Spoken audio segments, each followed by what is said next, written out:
શુભચિંતક directed by નિસર્ગ વૈદ્યા, જેમણે આની પહેલાં હરિઓમ હરી નામની ફિલ્મ બનાવી છે.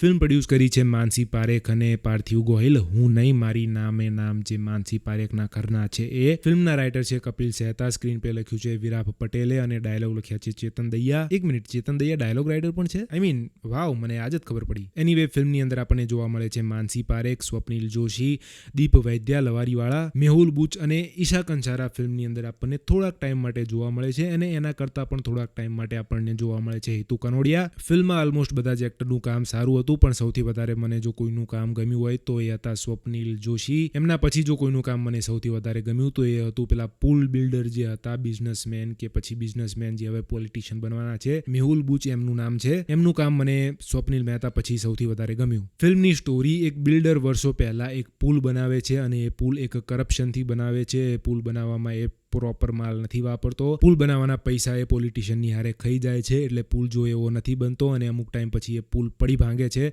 અને જ્યારે એ પુલ પડી ભાંગે છે, હારે એ બહુ બધા લોકોના ભોગ લઈ લે છે. અને એ ભોગમાંથી એક ભોગ હતા હિતુ કનોડિયાનું કેરેક્ટર, જે માનસી પારેખના કેરેક્ટરનું ભાઈનું કેરેક્ટર હતું. એટલે હવે માનસી પારેખના કેરેક્ટરને એ બિલ્ડર જોડે બદલો લેવો છે. અને એ લોકો જે એ પુલ પડવાના લીધે ભોગ બન્યા છે, એમના માટે એમને એક ન્યાયની લડાઈ લડવી છે. અને એ લડે પણ છે અને એમનો બદલો પણ એ પુલ બિલ્ડર જોડેથી લે છે. પણ એ કઈ રીતે આ બદલો લે છે, એ કઈ રીતે આ ન્યાયને લે છે, એ જ આપણને આ ફિલ્મની અંદર જોવા મળે છે. આ ફિલ્મની સ્ટોરી બહુ જ એવરેજ અને સિમ્પલ છે, જેને મેં નહીં તો ઘણી ફિલ્મોની અંદર જોઈ હશે. પણ આ ફિલ્મની સ્ટોરી કઈ રીતે એના કન્ક્લુઝન ઉપર પહોંચે છે અને એ જર્ની આપણને જે જોવા મળે છે, જર્નીની અંદર જે ટ્વિસ્ટ એન્ડ ટર્ન જોવા મળે છે, એ જોવામાં મજા આવે છે. અને એ જ વસ્તુ છે જે આ ફિલ્મને એક સારી ફિલ્મ બનાવે છે. પેસિંગ આ ફિલ્મની બહુ જ સ્લો હતી અને ફિલ્મની અંદર ઘણા બધા એવા સીન હતા જે હદથી વધારે લાંબા હતા, જે મને પર્સનલી બહુ જ બોર કરી રહ્યા હતા. સ્પેશિયલી આ ફિલ્મના ફર્સ્ટ હાફમાં. સેકન્ડ હાફની અંદર આ ફિલ્મ પાછી એના પટરી ઉપર આવી જાય છે. સેકન્ડ હાફની અંદર આ ફિલ્મ મારી માટે એક મજા આવે એવી ફિલ્મ બની જાય છે. ફિલ્મની અંદર જરૂર વગરની, ફિલ્મની સ્ટોરીને જરૂર વગરની એક વુમન ધીસ વુમન ધેટ વાળો કોન્સેપ્ટ નહીં, ફિલ્મની અંદર જે એક વુમન એમ્પાવરમેન્ટનો એજન્ડા હતો એ ઘુસેડવામાં આવ્યો છે, જેની સ્ટોરીને કંઈ પણ જરૂર નથી. અને મને કોઈ પણ વાંધો નથી, તમે કોઈ પણ જાતનો એજન્ડા તમે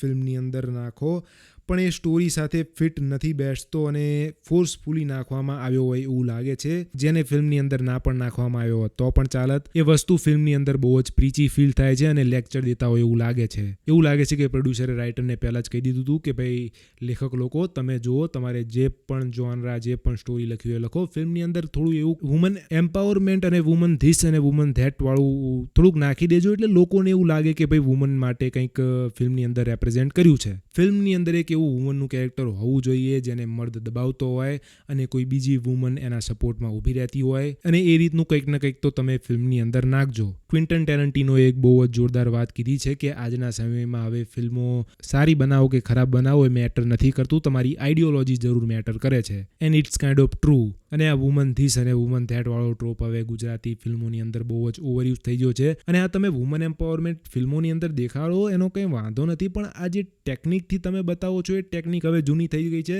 અને હું એઝ અ ઓડિયન્સ આને વારંવાર જોઈને બોર થઈ ગયો છું. હું કોઈ પણ વુમનને નથી દબાવતો, મારે એ વુમન એમ્પાવરમેન્ટ વાળા લેક્ચરની જરૂર નથી, અને જેને જરૂર છે એ તમારી ફિલ્મો નથી જોતા. ફિલ્મની અંદર એક કોમેડિક હ્યુમર નાખવામાં આવ્યું છે, જેનો સૌથી વધારે ઉપયોગ દીપ વૈદ્યાનું કેરેક્ટર જ કરે છે, અને એ ફિલ્મની અંદર બહુ જ અનોઈંગ હતું. ફિલ્મનો જે રીતનો ટોન હતો એમાં એ બિલકુલ શૂટ નહોતું થઈ રહ્યું. ફિલ્મની અંદર આપણને પુલ બિલ્ડરની ફેમિલી, માનસી પારેખ અને પુલ બિલ્ડરનો છોકરો, અને માનસી પારેખ અને એમની ટીમ અને બધા વચ્ચે એક ઇમોશનલ એંગલ બતાડવામાં આવ્યો છે, જે ઇમોશનલ એંગલનો પર્પઝ આઈ થિંક ઓડિયન્સને ઇમોશનલી કેરેક્ટર સાથે કનેક્ટ કરાવવાનો હતો, પણ I was not really felt emotionally that much connected to it. હું આ ફિલ્મને દઈશ 5.5 આઉટ ઓફ 10, જેનો મતલબ એ છે કે એક સારી ફિલ્મ છે. મારા એનર્જી ઉપર તમે ના જાઓ. આજે મારી ફૂલ ઈચ્છા હતી કે આજ જેટલો બને એટલો જલ્દી વિડીયો અપલોડ કરું, વિપુલભાઈ પછી મારો જ વિડીયો આવવાનો હતો, પણ પવનદેવની મારા ગામ ઉપર કૃપા, પવન પતરા ઉડાડી નાખે એવો ફૂંકાણો, એટલે લાઇટવાળા ભાઈએ લાઇટને કાપી નાખી. એટલે આજે આ મારો વિડીયો બહુ જ વહેલા અને બહુ જ જલ્દી આવી જવાનો હતો, પણ because of light cutting delay કરવો પડ્યો. અને આઈ થિંક તમે હવે આ વિડીયો રાતે ખબર નહીં કેટલા વાગે, 11-12 વાગે જોઈ રહ્યા છો. ભ્રમ ફિલ્મનો મૂવી રિવ્યૂ વિડીયો આવવાનો છે, રસ્તામાં જ છે અને આવી જશે.